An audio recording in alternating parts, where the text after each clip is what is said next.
Hi, this is Bob Roepke, and we're here in Chaska, Minnesota at the 28th, it's either the 28th or 29th Christmas in May, Since Chaska. 1996. Yeah, since Do the math. since 1996, so we can count them up from there. But it's that one Saturday in May where the community comes together and we help our neighbors and with some of their house repairs or landscaping and whatever it might be. And it's just such a wonderful community building project. And I'm here with Taylor Hubbard. Taylor's a council member from the 2nd Yep. Ward. And how many years you been doing this, Taylor? Oh, about 5 years. Yeah. Okay. I think maybe technically 4. I think the year that COVID happened, I don't think it happened at all. But last year when we had a rain out, I had the opportunity and privilege to help paint one of the Head Start rooms at the CAP agency. So yeah, that was a cool project. Even with the rain out last year. Yeah, something got done. Yeah. Yep. So what's your role this year?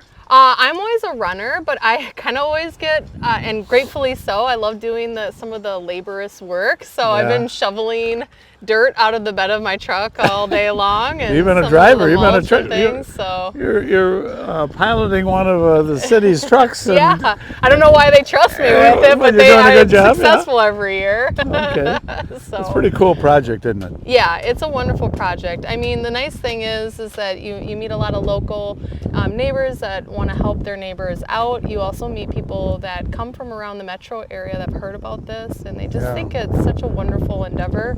Yeah. I was speaking with somebody in a neighboring community that had heard about it, and she couldn't stop raving about what a great opportunity it was for families and for individuals to come out and really help your fellow neighbor. Yeah, people that have never met each other before.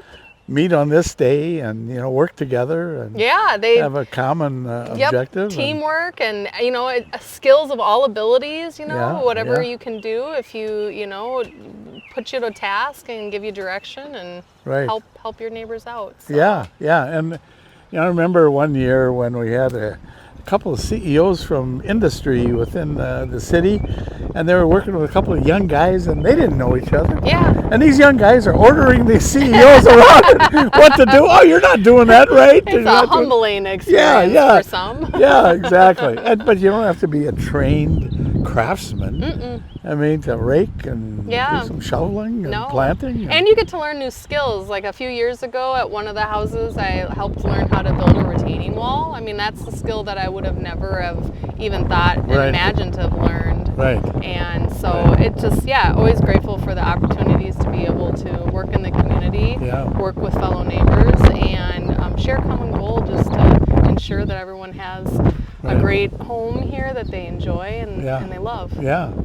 And the city's been, really proactive in its role and being part of this, which is pretty cool. You may not find that in every town. I mean, the ability to have not just administrative personnel that are able to serve in the capacity of fundraising or serving on the board, but also some of our municipal service members, they have the construction knowledge and the know-how, and they can operate some of the machinery back at the municipal service building in order to put the dirt in the truck. We can't always all use those sort of vehicles and things like that without proper licensing and training. They've got this guy with the city, this guy that's a communication director, I think, with the city that he's involved with community engagement. And isn't this the definition of an engaged community and what an engaged community does, helping their neighbors? So he must be doing a pretty good job of promoting this stuff. Huh? I think so. I mean, I don't serve on the board. I just am a helpful volunteer. But I like to think that I feel like this year, just looking at how many houses that we have, I think the most